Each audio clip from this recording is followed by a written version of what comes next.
sou o pastor Adejarlan Ramos. Hoje vamos estudar a lição de número 3, Jó e a realidade de Satanás.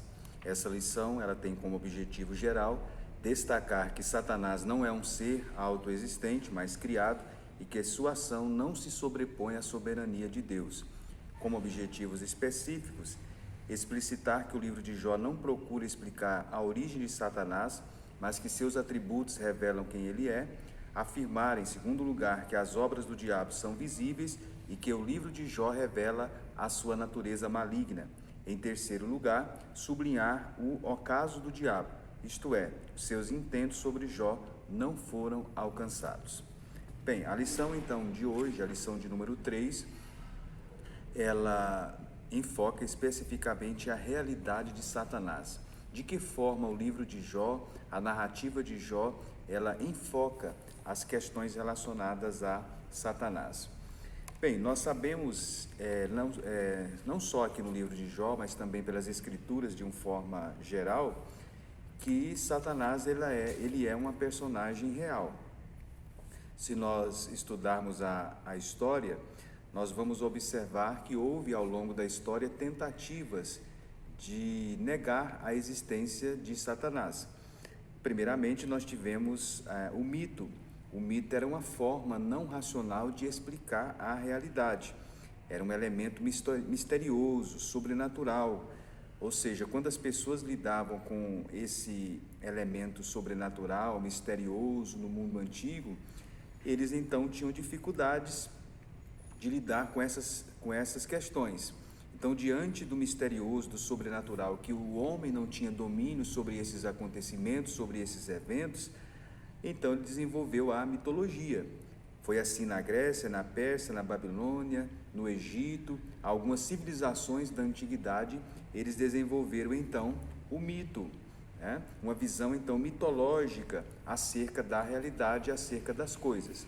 Dentro dessa visão mitológica é que se desenvolveu então a crença de que os demônios, os espíritos maus e a questão do diabo seria apenas um mito, seria apenas uma maneira mitológica de explicar então a realidade. Era por isso então que no mundo antigo, na Mesopotâmia, por exemplo, eles tinham uma visão então desses elementos misteriosos, desses espíritos, né, que povoavam então o mundo de então, e então para começar a praticar a magia, a feitiçaria, enfim, a maneira que eles encontraram de lidar com essas situações foi através da feitiçaria e da magia. Então, nessa visão mitológica, que é inclusive o que algumas pessoas ainda acreditam, o diabo então é somente um mito. O diabo então não seria real. O diabo então não teria caráter de pessoalidade. Essa é a visão mitológica em relação a Satanás, em relação ao diabo. Por outro lado, e contrapondo essa questão mitológica, nós temos o racionalismo filosófico. O racionalismo filosófico, ele nega, né, de maneira filosófica que o diabo seja uma realidade, né? Ou seja, o diabo então não tem natureza espiritual, não tem natureza sobrenatural, já que o diabo, Satanás, ele estaria então fora do crivo então da razão, então neste caso ele não existiria. Essa é a visão racionalista então da realidade. Bem, então nessa visão filosófica, o mal então sendo algo que não pode ser racionalizado, então ele não existiria de fato, né?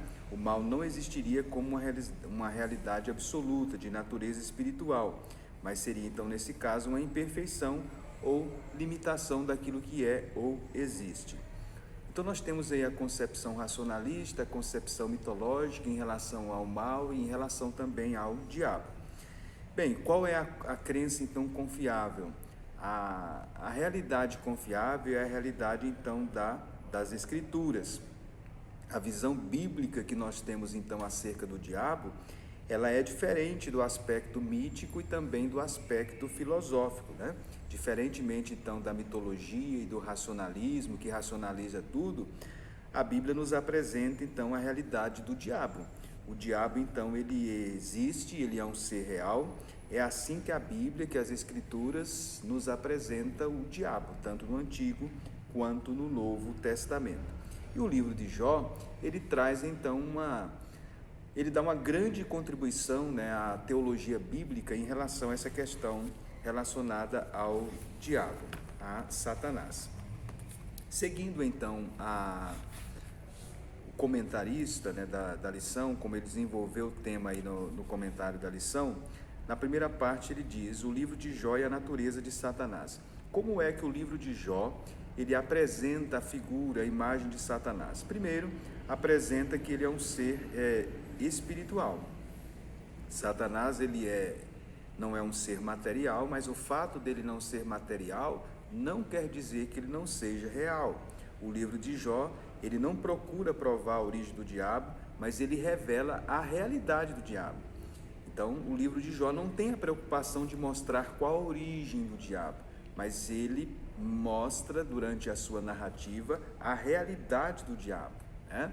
À medida em que ele vai desenvolvendo a narrativa, o drama da história, da narrativa do livro de Jó, nós observamos então a ação de Satanás, especialmente ali no início então do livro, né? Esta ação de Satanás narrativa, no drama do livro de Jó, nos dá a permissão de nós conhecermos melhor então Satanás, conhecermos melhor o diabo. Ele é um ser espiritual. Ele é um ser espiritual porque ele está na categoria dos seres angelicais, né? Em Jó 1,6 ele é chamado então de filhos de Deus. Os anjos são seres espirituais, eles não pertencem à dimensão do natural, eles estão no campo do sobrenatural, e é assim que a Bíblia apresenta os seres angelicais. Satanás, ele era, portanto, um anjo bom, mas ele está na categoria de um anjo, embora se tornou um anjo mau, mas ele é um anjo, né? Sendo, portanto, um anjo, ele é então um ser espiritual, ou seja, ele pode os anjos eles podem se materializar em determinados momentos, né? Mas ele está na categoria de ser espiritual. Como ser espiritual, ele tem a capacidade então de se locomover com uma velocidade, com uma capacidade de uma rapidez enorme. Inclusive em Jó capítulo 1, versículo 7, o texto diz que Satanás estava passeando a terra e rodeando por ela, né? Rodeando, passeando, andando pela terra. Isso mostra então a sua dimensão como ser espiritual. Em segundo lugar, Satanás ele é também um ser criado.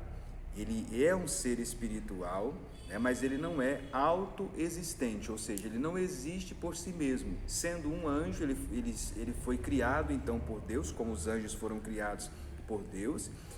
Ele então se tornou em Satanás, ele teve, portanto, uma origem, ou seja, o diabo não foi criado diabo.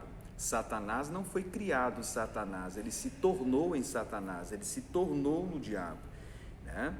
Ele era um anjo criado por Deus, mas ele se rebelou contra Deus, e se rebelando contra Deus, ele então adquiriu uma natureza, portanto, má, uma natureza maligna, a ponto dele ser chamado nas Escrituras de maligno.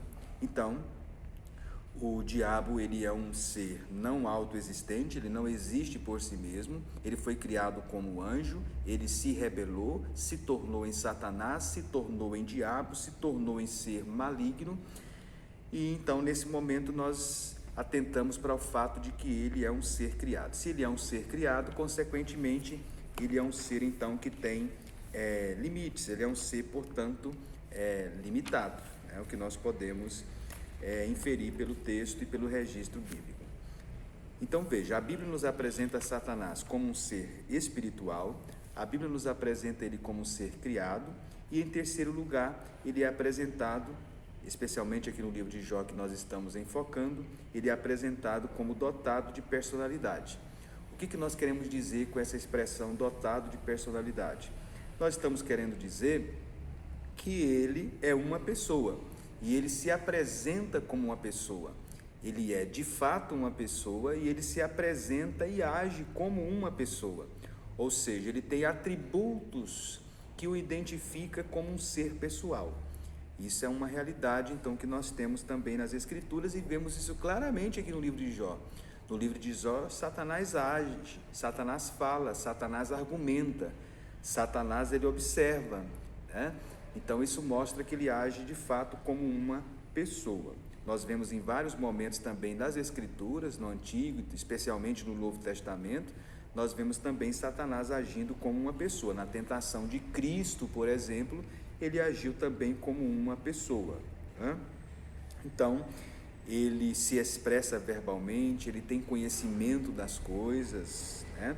Ele argumenta, ele é um ser perspicaz, ele argumenta procurando ir até a essência das coisas, né? De modo sorrateira, de modo perspicaz, ele vai preparando os seus ardis, os seus argumentos. Inclusive em 2 Coríntios 2:11, o apóstolo Paulo diz: não ignoramos os seus ardis. Satanás ele é ardiloso. Isto quer dizer então que ele prepara então algo, e quando essa armadilha não funciona, ele revê os seus métodos e prepara então outros métodos, né? Nós observamos isso aqui no livro de Jó. Satanás foi muito argumentativo, foi muito perspicaz. À medida em que ele argumentava com Deus e Deus também falava com ele então, de forma perspicaz, tentava utilizar os seus argumentos para dizer que toda a crença de Jó era uma crença, portanto, interesseira, né? Era uma crença conveniente pelos benesses que de Jó tinha recebido de Deus, e era isso que fazia Jó um ser então fiel, né? Uma pessoa fiel. Então veja que ele argumentou. Então ele é uma pessoa, ele é dotado de personalidade, ele não é um ser impessoal, ele não é um ser mítico, ele tem personalidade, ele age como uma pessoa. É claro que ele é uma personagem espiritual, né, e maligna, mas é uma personalidade, é uma pessoa. Em segundo lugar, o livro de Jó também revela as obras de Satanás. Então o livro de Jó apresenta a pessoa de Satanás e as obras de Satanás. Então nesse primeiro ponto nós vimos quem Satanás é.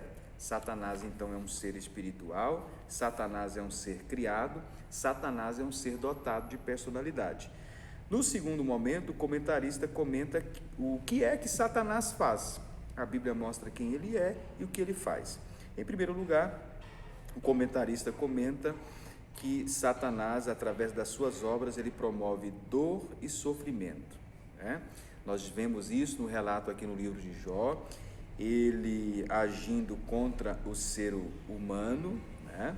Ele argumentando e depois provocando a dor e o sofrimento, claro, com a permissão divina, com a permissão de Deus, mas ele impõe ao patriarca Jó sofrimento, né? Esse sofrimento de Jó, inclusive, foi um sofrimento sem precedentes no Antigo Testamento. Nós não temos, talvez, um sofrimento tão grande que possa se igualar ao de Jó nas Escrituras, né?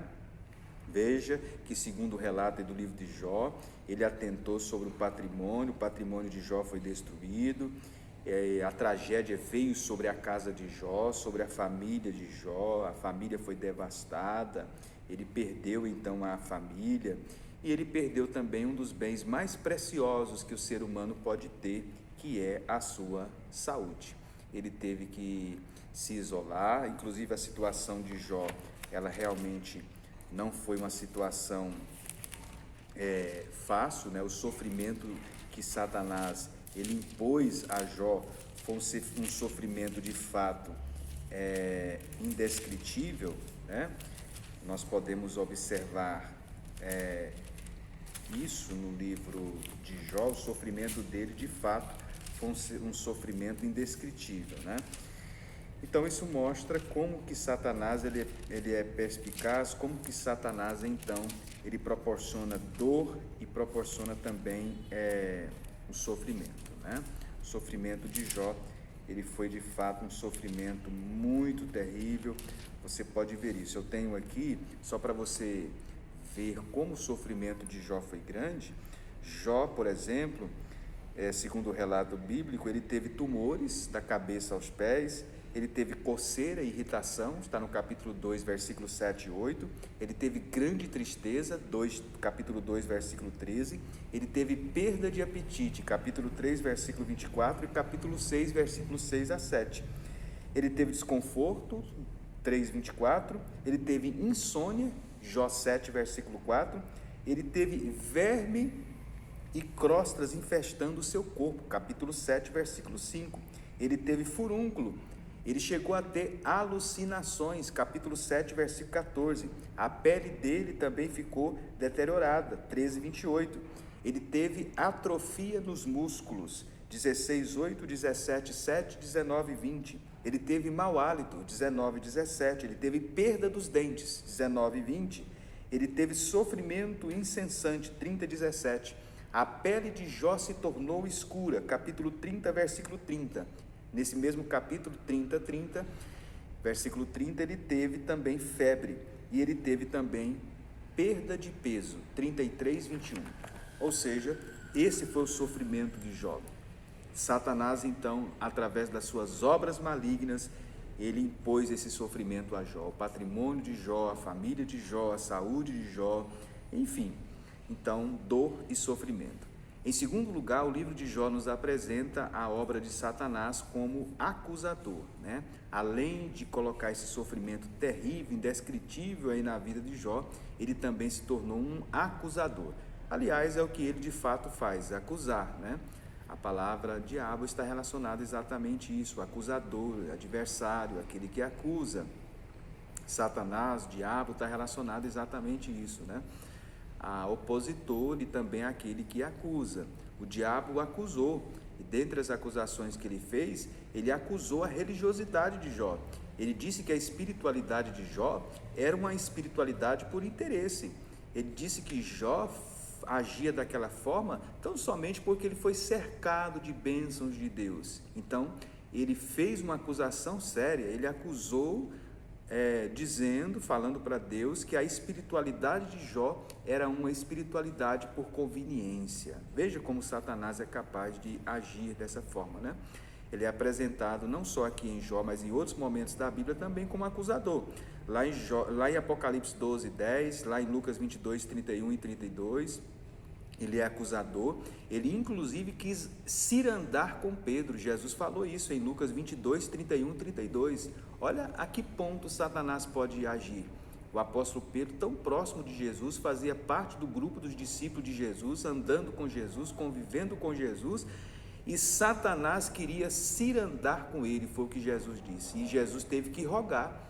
Jesus disse: olha Pedro, Satanás quis cirandar com você, e teve que haver naquele momento uma intercessão de Jesus junto a Deus, para que Satanás então não cirandasse com Pedro. Olha que ponto ele é atrevido, uma pessoa tão próxima a Jesus, andando com Jesus, e Satanás querendo cirandar com ele, agir em relação à vida de Pedro. Então ele é um acusador. Em terceiro lugar, outra ação de Satanás é tentar. Satanás é um agente da tentação, né? Ele tenta as pessoas para o mal, ele lança uma isca, ele atrai as pessoas para o mal, através dos seus ardis, dos seus métodos. Isso faz parte da natureza, né, de Satanás, ele tentar. Ele então agiu dessa forma no livro de Jó, né? Ele seduziu, ele tentou os sabeus e os caldeus, que eram povos nômades, para dizimar os bens de Jó. Essa é uma característica dele. Ele atrai, ele incita para o mal. Essa é uma atitude também de Satanás, é uma das obras então de Satanás, é o agente da tentação. Bem, e em terceiro lugar, o comentarista aborda sobre o ocaso de Satanás, a queda e ruína de Satanás. Essa expressão ocaso está relacionado a fim, final, queda, ruína. Então o comentarista, ele comenta sobre a queda e a ruína de Satanás no livro de Jó. O livro de Jó então retrata esse ocaso final de Satanás, né? A vitória de Jó, diz aí o texto da revista, foi uma derrota para Satanás, né? Deus, interessante que ele se mantém em silêncio durante todo o livro. os amigos Elifaz, Bildade, Zofar, Eliú argumentam, Deus permanece em silêncio, e lá no fim é que Deus então vai falar, né? O diabo só aparece ali até o capítulo 3, não é mencionado depois no restante do livro, né? O livro prossegue em diálogos, os amigos de Jó discutindo acerca da causa do sofrimento dele, mas nós podemos inferir pelo texto que Satanás não conseguiu o seu intento. Qual era o intento de Satanás? O intento de Satanás era que Jó blasfemasse contra Deus. Era esse o intento dele. Ele arquitetou tudo, ele planejou tudo para que Jó blasfemasse contra Deus. No entanto, Jó não blasfemou. Claro que Jó passou por dificuldades, por sofrimento, ele sentiu tristeza, ele sentiu angústia, ele sentiu dores, mas ele não chegou a blasfemar no sentido pleno da palavra em relação a Deus. E aí, em segundo lugar, Jó e o testemunho de Deus, né? O início do livro de Jó, diz o comentarista, que é dramático, mas o fim é apoteótico, ou seja, o fim então é glorificante, o fim é belo, né? Jó passou por um sofrimento, Jó foi submetido a uma prova, que o comentarista chama de prova de fogo. O sofrimento foi enorme, mas Jó conseguiu sair daquele sofrimento, daquela angústia, daquela prova, de forma vitoriosa. Deus não abandonou Jó, a graça se manifestou no sofrimento. É interessante nós observarmos isso, como que a graça de Deus se manifesta em diversos momentos na vida do justo, e nesse caso aqui se manifestou também na vida de Jó. No momento certo, Deus então agiu. No momento certo, então, depois que Jó venceu a prova, passou pelo teste, Deus manifestou a sua graça, ajudando Jó a passar pelo sofrimento e depois revertendo a situação de Jó. O texto diz que foi mudado então o cativeiro dele, Deus lhe deu em dobro os seus bens e ele reaveu, né, o que ele tinha perdido, e assim ele então testemunhou. Realmente Deus então testemunhou, confirmou o testemunho de Deus, né, de que ele era um homem de fato justo, reto e temente a Deus. Então, aqui no livro de Jó, nós observamos então Satanás como uma personagem real, Satanás agindo. Você veja que o livro de Jó é um livro poético, mas mesmo num livro poético nós vemos então aí a ação então de Satanás. Então, o que nós podemos observar? Satanás então é real, Satanás ele existe, Satanás ele é maligno, ele é mau na sua essência, ele se opõe à vida do povo de Deus e ao justo, e nós não podemos então ignorar a realidade então de Satanás. Você deve então pensar, raciocinar disso, inclusive, caro professor de escola dominical, que você possa enfatizar isto. Lembre aí os seus alunos, certamente muitos estão passando por dificuldades, por desafios, né? Inclusive enfrentando a oposição de Satanás nas mais diversas circunstâncias, momentos, locais, é claro, cada um dentro da sua realidade. Então aí na sua classe, entre os seus alunos, no ambiente de trabalho, em casa, no ambiente familiar, enfim, na rua, eles têm um opositor, eles têm uma pessoa, um ser maligno que luta contra eles, que você possa se conscientizar disso, quem sabe alertar